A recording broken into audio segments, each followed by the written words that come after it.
Una investigación exhaustiva y seria de los asuntos de política pública y gobernanza del país se analizan desde el observatorio. Porque los temas de impacto ya están bajo la lupa y los analizamos desde el observatorio. Saludos amigos y bienvenidos a un nuevo programa en Desde el Observatorio. Les saluda la doctora Jennifer Castellanos Barreto, ayudante del director del Observatorio de Sociedad, Gobernanza y Políticas Públicas de la Pontificia Universidad Católica de Puerto Rico. Como todas las semanas, para mí es un gusto saludar a todas las personas quienes se conectan a esta hora a través de Católica Radio y por supuesto a quienes escuchan o ven la retransmisión por cualquiera de las plataformas digitales de nuestra querida universidad. Como es de costumbre, nos acompaña el doctor Hernán Vera Rodríguez, nuestro coanfitrión y director del observatorio. Bienvenido, doctor, a un nuevo programa. Saludos, Jennifer. Saludos como todos los lunes a toda la audiencia. Un privilegio estar con ustedes de nuevo. Así es, doctor. Y bueno, el día de hoy vamos a estar hablando de un tema bastante interesante que tiene que ver con el programa que hicimos la semana pasada. Claro. Así que cuéntenos, doctor, de qué estaremos hablando el día de hoy.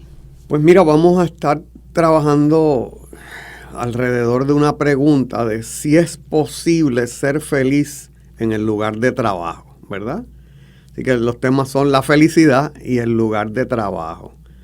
Siempre me recuerda, cuando hablo de estos temas, una introducción que le hago a los estudiantes que me tomo prestada del licenciado y profesor Rui Delgado Saya, que es un especialista en derecho laboral, ¿verdad? Y le añado algunas cosas muy personales, ¿verdad?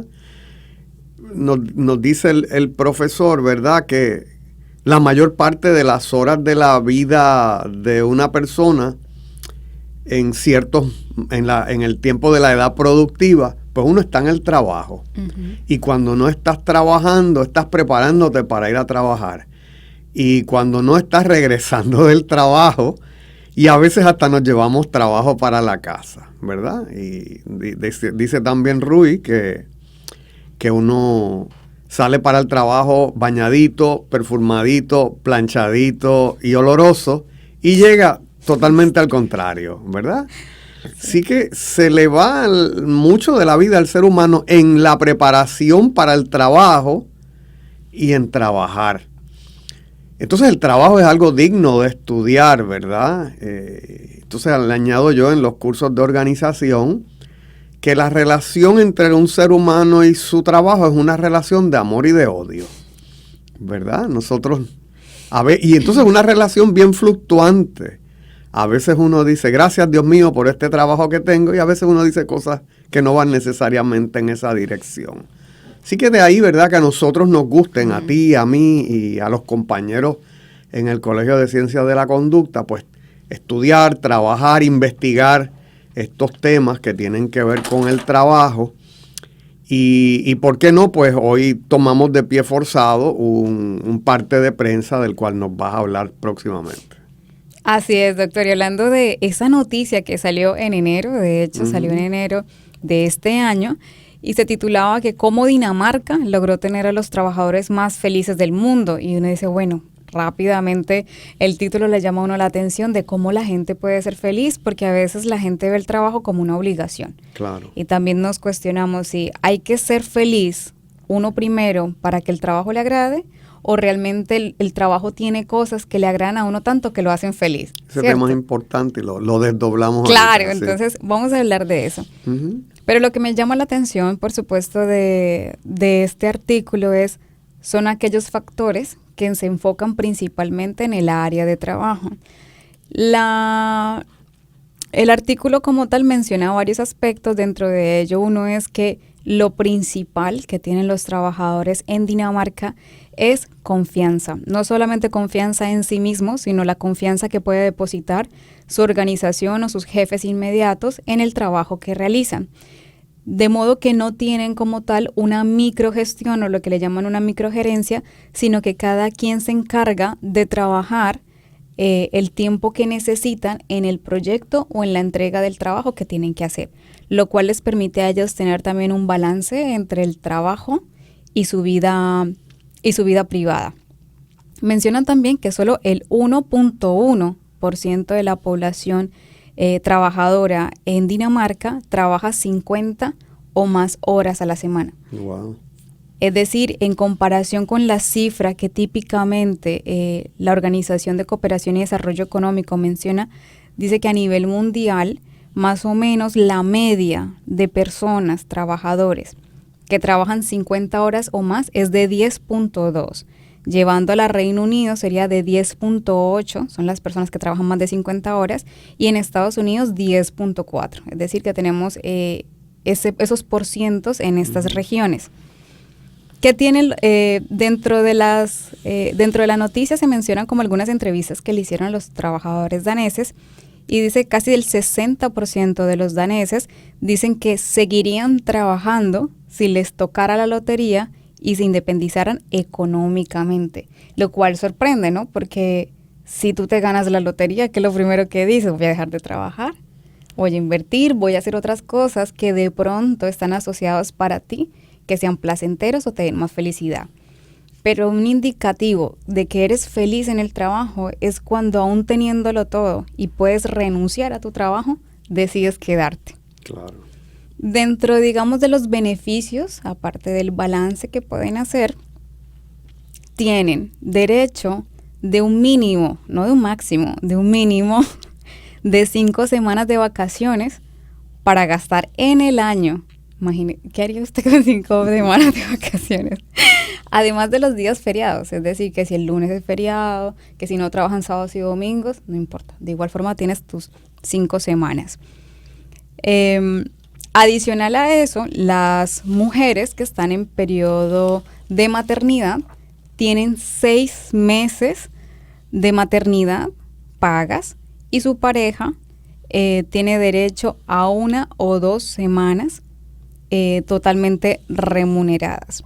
Pero el factor que principalmente recalcan durante toda la noticia es el factor confianza. Confían plenamente en el trabajo que hacen las personas, los colaboradores, los trabajadores en dichas organizaciones, y que gestionan ellos mismos su tiempo y las entregas de los proyectos o trabajos que tienen que hacer. ¿Qué opina, doctor, usted de esta noticia?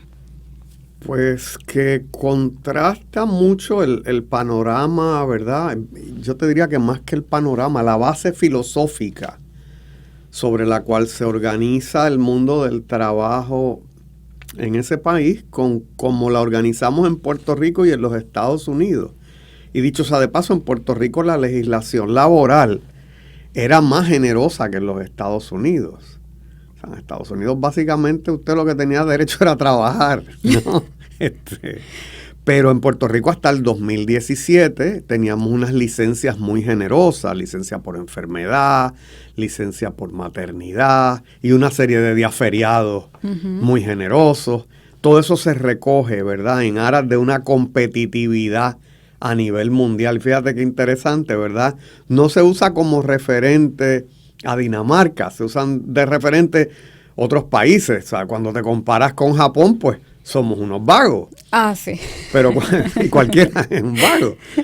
O Corea del Sur. Pero cuando te comparas con países nórdicos, sí, pues la forma de organizar el mundo del trabajo pues es distinta. El tema de la confianza también es un tema que me parece interesante, porque hemos dicho en este lugar, en este programa en varias ocasiones, que nuestro modo gerencial y la forma de adiestrar a nuestros gerentes es a estar muy pendientes del tiempo y de las tareas. Uh-huh. ¿Te recuerdas aquello que digo en clase de los estudios de tiempo y movimiento, verdad? Exacto, sí. Así que hay un énfasis muy grande en el tiempo que yo paso en el lugar de trabajo. Y ponchas a la entrada, y ponchas al mediodía, y vuelves a ponchar cuando vuelves, y ponchas cuando sales.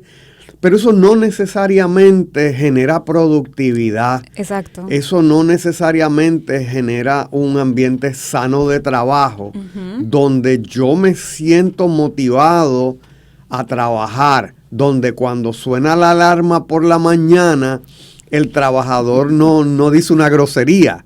El trabajador dice, gracias Dios mío porque tengo trabajo. No arrastra los pies. ¿Verdad? O no arrastras los pies y no vas peleando por todo el camino y después estás peleando toda la jornada laboral.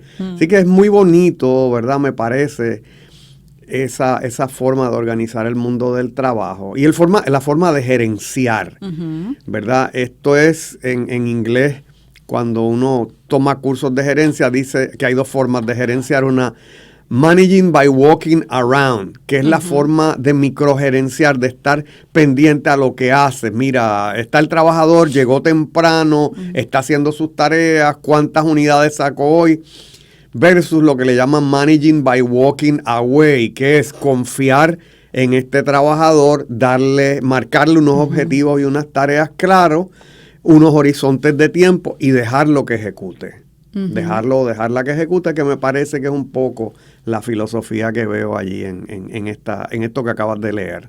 Sí, y por supuesto muchos estudios en psicología organizacional y también en administración de empresas han identificado que la gente realmente es productiva entre 4 a 5 horas. De modo que trabajar 8 horas a la semana o más de 50 horas semanal no significa que seas más productivo. Todo va a depender del tipo de trabajo al que te dedicas, tus funciones. Pero este tipo de funciones que son más de oficina, por decirlo así, no propiamente requieren que tú estés 8 horas sentado y produciendo. Porque a veces se ve más gente en el pasillo que produciendo. Entonces, eso es un indicador. Creo que una de las, y adelantándome a las recomendaciones, digamos que los retos de las organizaciones es aprender a identificar cuán productivos y en qué momentos realmente son los trabajadores, porque en esa medida puedes comenzar a identificar posibles beneficios para tus trabajadores, enfocándose realmente en lo que es necesario para ellos. Una de las necesidades más grandes siempre la flexibilidad, no solamente lo mencionan los artículos, lo mencionan los libros, lo mencionan distintos autores, sino que después de la pandemia y durante la pandemia las personas aprendieron a flexibilizar un poco más sus días, a implementar cosas de su casa, de su rutina personal, con las cosas del trabajo, tanto así que después de la pandemia la gente necesita o se dio cuenta que el valor añadido que le da a la organización es la oportunidad de gestionar su vida personal sin necesidad, o sea, sin ser castigado o penalizado por la organización. De modo que la flexibilidad en estos tiempos, el hecho de que tengan confianza y que tú puedas manejar tus horarios, es un valor bien grande o algo que valora demasiado a los trabajadores hoy en día. Sí, mira, a mí siempre me gusta cuando tocamos estos temas recordar los viejos teóricos, ¿verdad? Que a veces repetimos tanto que perdemos la esencia de lo que dicen. Frederick Herzberg en el 1959 escribe un artículo en el Harvard Business Review. Es uno de los artículos que en el mundo más se ha reimpreso a través del tiempo. Y el artículo se llama, una vez más, cómo motivar a tus empleados, ¿verdad? Y él establece una teoría bien interesante, ¿verdad?, que le llama la teoría de los 2 factores. Hay unos factores del trabajo que él le llama que son extrínsecos al trabajo, que la gerencia tiene que atender, porque de otro modo pues no discurriría bien el trabajo. Fíjate, por ejemplo, las relaciones con los compañeros de trabajo, hay que gerenciarlo, hay que manejarla para que los conflictos, por ejemplo, no se salgan de control y que haya cooperación en el lugar del trabajo, las políticas o reglamentos de la compañía, las condiciones físicas del lugar de trabajo, el salario, hay que atenderlo, el estatus, la seguridad y el tipo de supervisión. Eso, sin embargo, no causa esa motivación, o si fuéramos a usar el término de hoy, a la alegría, o tendría unos efectos de bien corta duración. Si mis compañeros de trabajo son buenos, qué chévere. Más poderoso sería que mis compañeros de trabajo fueran molestosos y me bullearan y demás, ¿verdad? Así que esta serie de factores hay que atenderlos en el lugar de trabajo. Causan insatisfacción, pero no causan motivación, no causan alegría una vez están atendidos. ¿Qué es lo que realmente causa la motivación en el trabajo? El sentido de logro, el reconocimiento, el trabajo en sí mismo. Es decir, que el trabajo sea diseñado y te permita un desarrollo pleno de tus capacidades, las oportunidades de ascenso. Y es interesante porque en uno de nuestros trabajos, el que hicimos antes del tiempo del COVID, que lo pueden conseguir en observatorio.pucpr.edu, en la sección de publicaciones, pues encontramos que los trabajadores que encontramos en aquel momento se percibían en una situación de dead end job. Es decir, yo llegué a este trabajo y me vislumbro en los próximos años haciendo estas mismas tareas y ganando lo mismo, más o menos lo mismo, ajustado al costo de vida. Y las oportunidades de crecimiento personal y de crecimiento profesional que me da ese trabajo. Fíjate cómo podemos diseñar a la luz de estos llamados factores motivacionales sin dejar de atender el salario, que es importante, sin dejar de atender las relaciones con los trabajadores, sin dejar de atender el que haya una gerencia bien adiestrada con métodos contemporáneos de gestión de talento humano, ¿verdad? Pero esto que tiende a la felicidad, si bien el autor no pretende hacer una teoría de la felicidad, pues señala unos puntos que serían importantes para los trabajadores.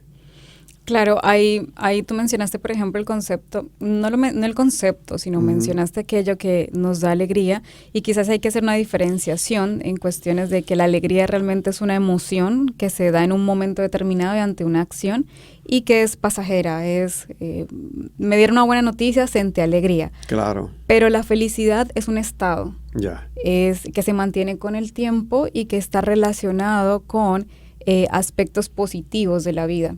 Lo mismo sería cuando hablamos de estados más de tipo, no depresivos, sino más melancólicos, donde está asociado con un estado mantenido de situaciones tristes, pensamientos tristes recurrentes, y etcétera, etcétera.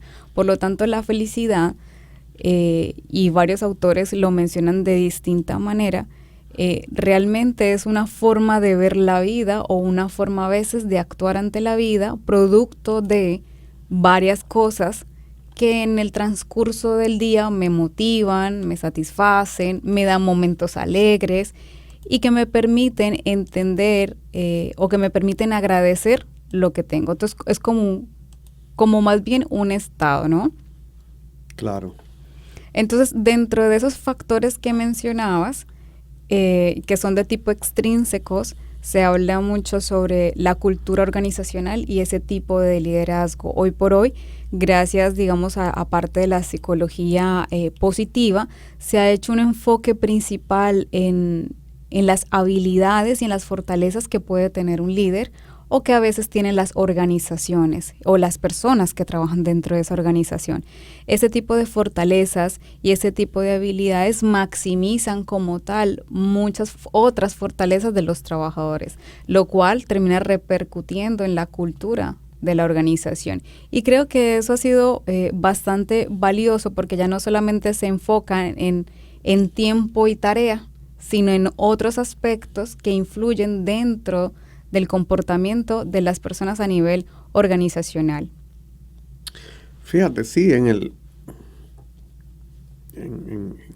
mi carrera, ¿verdad?, como administrador universitario, pues encontré algunos estudiantes que trabajaban para unas compañías que tenían unas prácticas de recursos humanos ejemplares.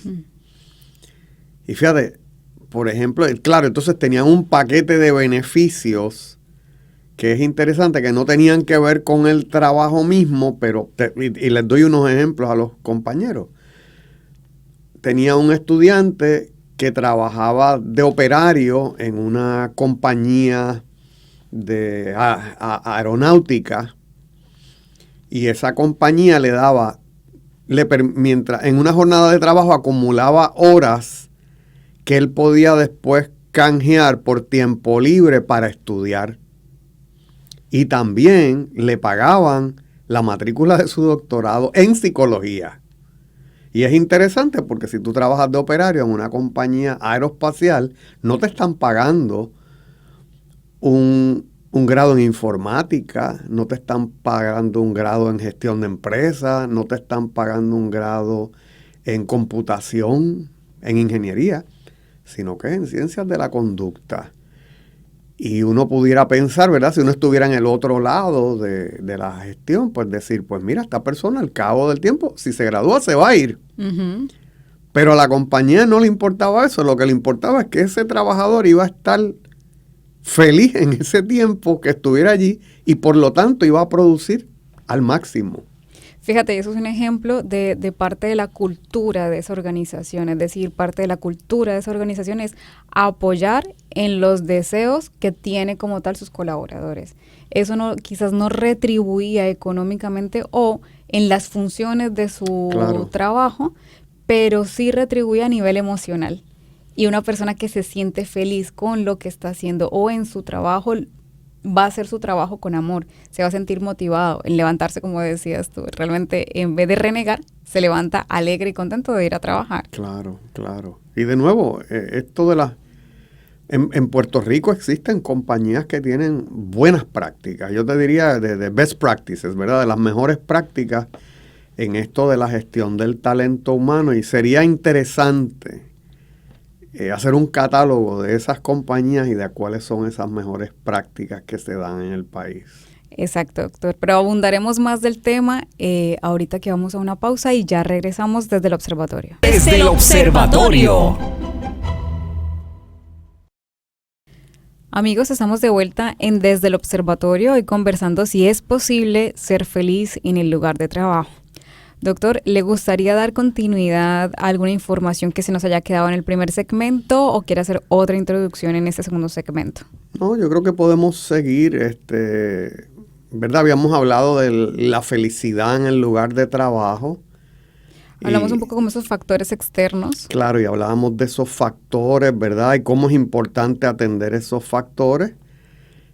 Y también la forma en que diseñamos el trabajo y la gestión, ¿verdad? Cómo gestionamos el que ese tipo de trabajo permita un desarrollo personal y profesional del individuo. Yo creo que eso apoya mucho esta idea que estamos tratando de traer. Entonces, recuerdo un trabajo que hicimos sobre la situación de los trabajadores en Puerto Rico durante la época del COVID. Y un trabajo que también aparece publicado en nuestro web, observatorio.pucpr.edu. Y fíjate cómo se trataban esos factores, muchos de ellos de externos, ¿no? Una pregunta que hacíamos era las condiciones en las cuales trabajo durante la pandemia me quitan los deseos de trabajar. Y ahí tenemos que casi la mitad de los trabajadores estaba de acuerdo con eso. Había un tema bien importante, Jennifer, también, el tema de balancear trabajo y vida familiar, ¿verdad? También es un tema que casi los trabajadores, la mitad de los trabajadores señalaban que tenían alguna dificultad en balancear el trabajo y la vida familiar. Que es un tema que también en otro proyecto que hicimos anteriormente a pues aparecían resultados que nos hablaban también de una precariedad laboral, ¿verdad? Nos hablaba de unos salarios que a los trabajadores les da para atender sus necesidades más básicas, pero no para atender otros gustos, para ahorrar, para poderse dar una vida más holgada, ¿verdad? Y si bien esos son, dijimos, factores extrínsecos, pues afectan la psiquis del trabajador cuando va todos los días, ¿verdad?, a desempeñarse en el trabajo.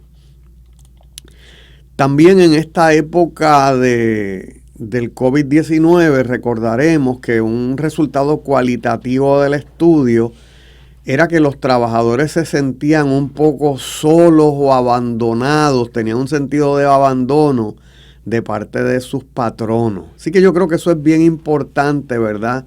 Se relaciona con lo que estamos haciendo en el proyecto de las generaciones en el trabajo, que pronto sale a la luz y pronto se lo diremos a la audiencia en su momento dado y haremos un resumen aquí de ese trabajo que estamos haciendo, que tiene que ver con el engagement, ¿verdad?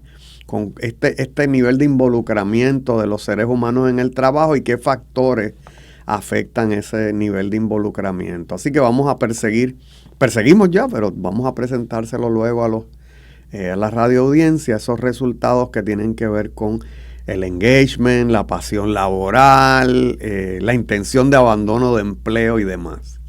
Algo que mencionaste ahorita, y es que dentro de esos resultados que encontramos de la investigación del trabajo y los trabajadores durante la pandemia del COVID, es una falta de reconocimiento.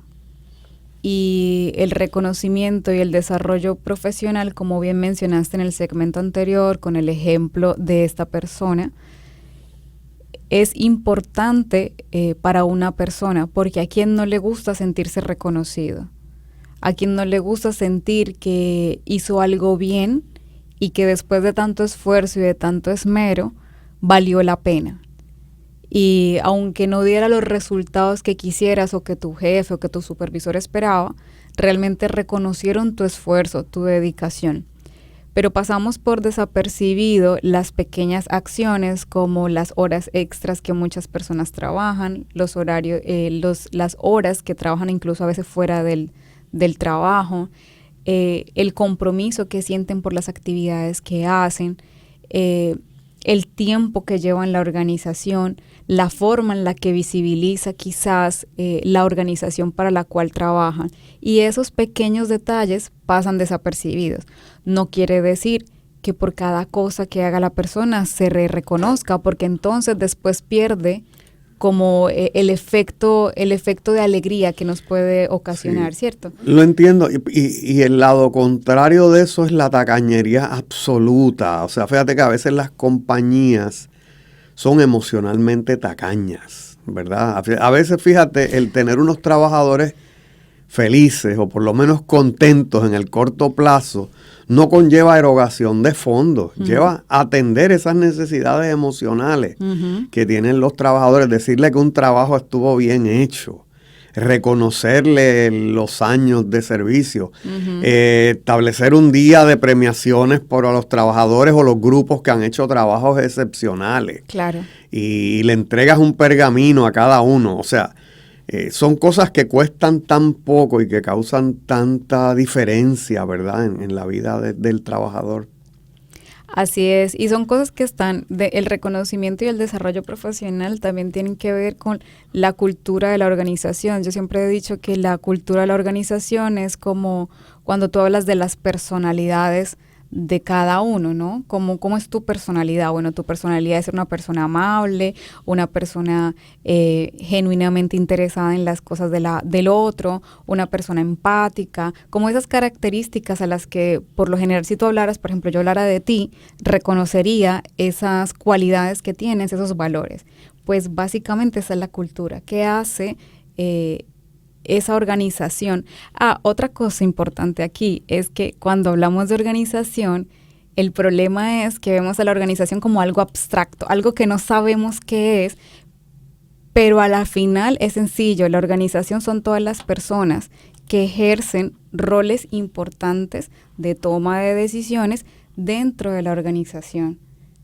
Pero la organización no solamente es la estructura, es la funcionalidad y al final, al día, realmente son personas trabajando con personas, guiando a personas. Por lo cual yo creo que tenemos que entender eso y cuando los líderes se apropien como de que no es la organización, sino también las pequeñas acciones que yo puedo incorporar en el día a día, sea a quienes yo superviso o sea a quienes puedo dirigir en la organización. Sí, fíjate, el concepto de recursos humanos ha ido cambiando a través del tiempo y ha cambiado el nombre, pero ha cambiado también la filosofía, ¿verdad? Cuando hablábamos de administración de personal, pues hablábamos de planeación de carreras, hablábamos de reclutamiento, hablábamos de selección y por ahí hasta el retiro, el despido, las sanciones disciplinarias, etcétera. Fíjate que era una visión mecánica. Después se pasa a hablar de administración de recursos humanos y hay un reconocimiento de que el ser humano es importante y que quizás es más importante que las máquinas y que el capital. Ujú. Pero a veces eso se convirtió en un mantra, ¿verdad? Yo creo que casi todas las compañías, tú hablas con los gerentes algún periodo de tiempo y le dices, ¿qué tú tienes que decirme de tu recurso humano o de tu talento humano? El talento humano es lo más importante en una organización, pero a veces sus prácticas siguen siendo prácticas mecanicistas de los 60, 70 y 80 cuando hablamos de administración de recursos humanos, y a veces mal hecha, porque a veces el trabajador llega y no hay un proceso de inducción, no hay un proceso de enseñarle quién es quién, cómo funcionan las cosas aquí, cómo son los reglamentos, ¿verdad? Con quién tienes que hablar si tienes X o Y dificultad. Desde ahí a todo un proceso, ¿verdad?, que lleve a este recurso a sentirse valorado Y que pertenece. y que perteneces a algo y de que la organización está por ti, que la organización va a velar por ti, que tú aportas a la organización y que es un contrato bilateral, que es una relación bilateral en la que el trabajador aporta y la organización le reconoce, ¿verdad? Obviamente con unos niveles de justicia en ese proceso. Yo creo que también es importante, doctor, destacar quizás por qué es importante todos estos beneficios o todas estas buenas prácticas para las personas en el día a día. Dentro de eso, pues las investigaciones mencionan que el hecho de que una persona se sienta feliz en su trabajo, es decir, que se levante con motivación, se vista sin renegar, que llegue y vea su espacio de trabajo de manera feliz, que tenga buen contacto con sus colaboradores, con su equipo de trabajo, etcétera, etcétera, con su jefe, pues es porque también ayuda a la productividad. A veces la productividad se ve algo como un espectro, que no se sabe qué es, pero los supervisores sí tienen claro cuándo una persona es productiva y cuándo no lo es. Por lo tanto, el hecho de todos estos factores externos que contribuyen al bienestar o hace sentir bien a las personas, al final se retribuyen mayor productividad. Eso es uno de los beneficios de los que se habla en la literatura que causa como tal la felicidad en el trabajo. Por otro lado, en relación a la salud física y emocional, hablamos de la reducción del estrés y el agotamiento laboral. Cuando nos sentimos felices, nuestro sistema segrega una serie de endorfinas que nos hacen sentir mejor, y esas endorfinas están relacionadas con el sentimiento de placer, con el sentimiento de felicidad, con el sentimiento de tranquilidad. Cuando tú eres feliz en tu lugar de trabajo, digamos que esas endorfinas van a reducir los niveles de cortisol que podrían exacerbarse si por el contrario tu lugar de trabajo no te proporciona ningún tipo de felicidad. Mira, Jennifer, tú sabes que siempre me gusta hacer referencias al cine o a la televisión porque conectan, ¿verdad?, con la audiencia.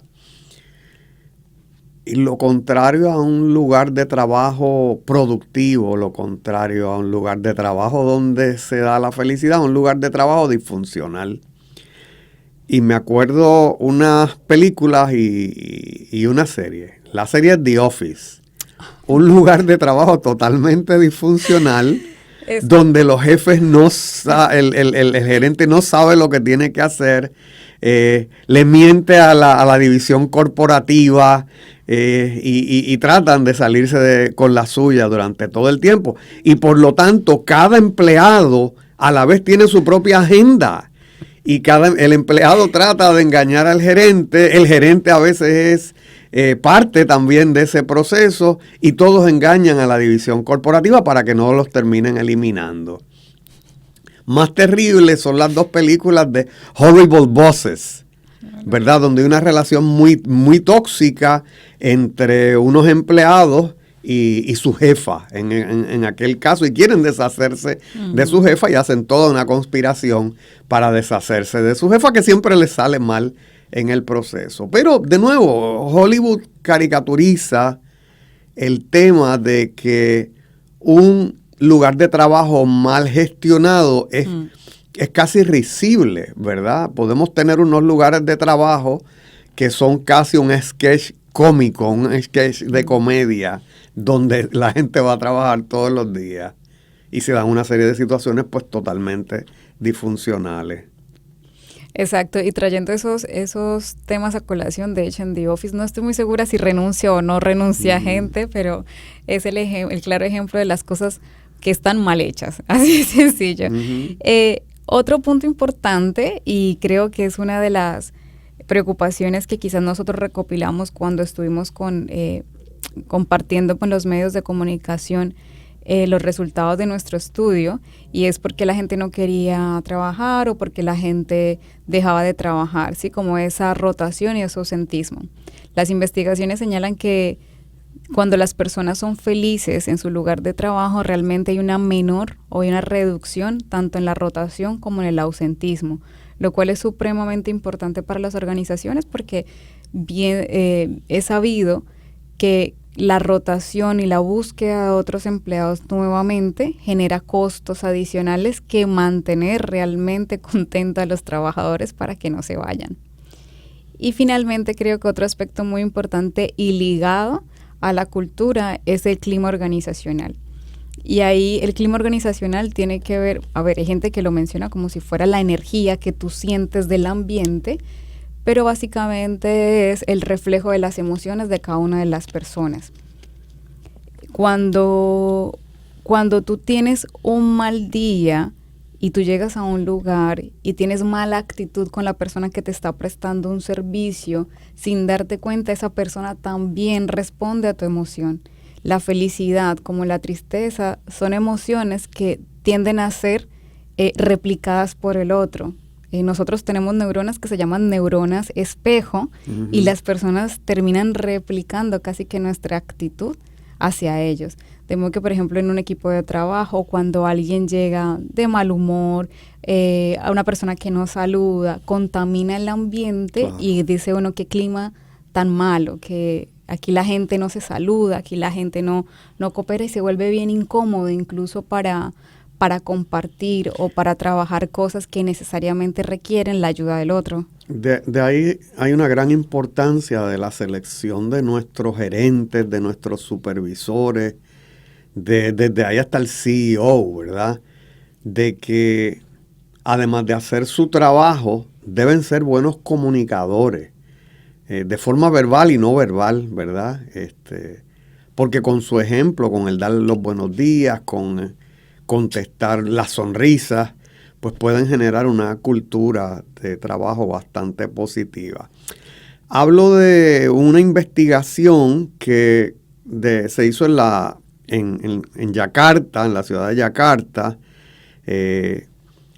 con trabajadores en el sur de Yakarta, y es interesante que buscaron la relación entre la felicidad en el trabajo y la carga de trabajo y el balance, la percepción del balance vida-trabajo. Okay.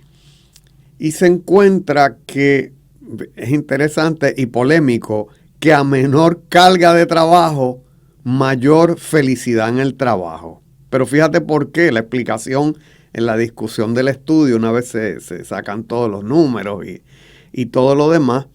Lo que dicen es que una carga baja o razonable de trabajo te permite una ejecución o estar seguro de que tu ejecución va a tener un nivel óptimo. Que si me subes la carga de trabajo demasiado, pues no voy a poder cumplir, y al no poder cumplir, eso me va a generar un estrés y eso me va a generar a la vez infelicidad. Por otro lado, cuando tengo una percepción de que puedo balancear adecuadamente mi vida y mi trabajo, pues podré, mi vida, y al decir vida hablo de vida privada, de vida familiar, pues obviamente esto genera unos niveles de felicidad mayor en los trabajadores. Esto se hizo como con 200 trabajadores en la ciudad de Yakarta, en un trabajo publicado en la revista de Contabilidad y Finanzas. Es súper interesante porque de hecho también la baja percepción de la carga de trabajo genera también aburrimiento. Y la gente cuando se siente aburrida en un trabajo también así es un que motivo. hay que tener un nivel óptimo de carga de trabajo. Claro, sí.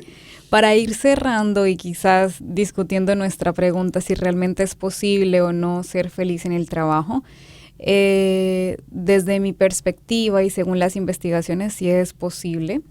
Gran parte depende de nosotros, de nuestra actitud positiva hacia la vida, nuestra forma de enfrentar y negociar cada uno de los aspectos del trabajo, de la forma en la que también soy consciente de que mis cosas personales afectan directamente mi productividad o mi trabajo y asimismo las cosas del trabajo me afectan, tanto positiva como negativamente. Y todos los factores externos sí contribuyen a la felicidad de las personas porque no actuamos únicamente basados en lo que pensamos, sino también en lo que sentimos, y parte de lo que sentimos viene de factores externos, de modo que sí contribuye a la felicidad desde mi punto de vista, desde las investigaciones, que encontrar ese balance de lo que yo llevo ya por dentro, que de hecho en las selecciones de personal ahora se valora mucho más todos esos atributos, esas cualidades que tú tienes como ser humano por encima de las capacidades técnicas que tú puedas o de conocimiento que tú tengas sobre ese puesto, porque es más fácil adiestrar en cuestiones técnicas y conocimientos generalizados sobre lo que tienes que hacer del trabajo a desarrollar habilidades y valores extrínsecos propios de ti como ser humano. Claro, sí, habilidades como el trabajo en equipo, la innovación, liderazgo, forma de comunicación, empatía, asertividad, resiliencia, cosas como esas que hoy en día se consiguen, que son consideradas habilidades blandas, pero bien hemos dicho que no son nada habilidades blandas porque se desarrollan basados en tu personalidad también. Claro, ¿no? Y hablábamos en el programa anterior de la socialización en una era antisocial, pues fíjate qué importante es el desarrollo de esas habilidades blandas que si no van a faltar en el trabajo y van a tener unas repercusiones en la felicidad con el trabajo y con la vida en general. Pues bien, doctor, para ir cerrando el programa, ¿alguna conclusión que quiera compartir con nuestra audiencia? Yo sinceramente creo que hay que buscar aquellas compañías que llevan a cabo las mejores prácticas en esto de la gestión del talento humano, que hay que emular lo que hacen esas mejores compañías. La investigación también nos puede dar unas pistas de por dónde debemos irnos y que las compañías deben involucrarse genuinamente en el tratar de desarrollar la felicidad en los trabajadores. No son incompatibles el logro de esa felicidad de los trabajadores con el logro de una mayor rentabilidad para las compañías. Así es, doctor. Pues muchísimas gracias. Como tal, hemos llegado al final de este programa. Como siempre, se pasa volando. Claro. Esperamos que haya sido de su agrado. Pues amigos, hemos llegado al final en Desde el Observatorio. Les recordamos que pueden conseguir la retransmisión de este programa y de todos los anteriores en YouTube, en el canal Huellas del Futuro, bajo la playlist Desde el Observatorio o en formato podcast en Spotify. Les agradecemos a todos por acompañarnos hasta el final. Nos vemos la próxima semana en un episodio más Desde el Observatorio. Muchísimas gracias. Hasta el próximo lunes.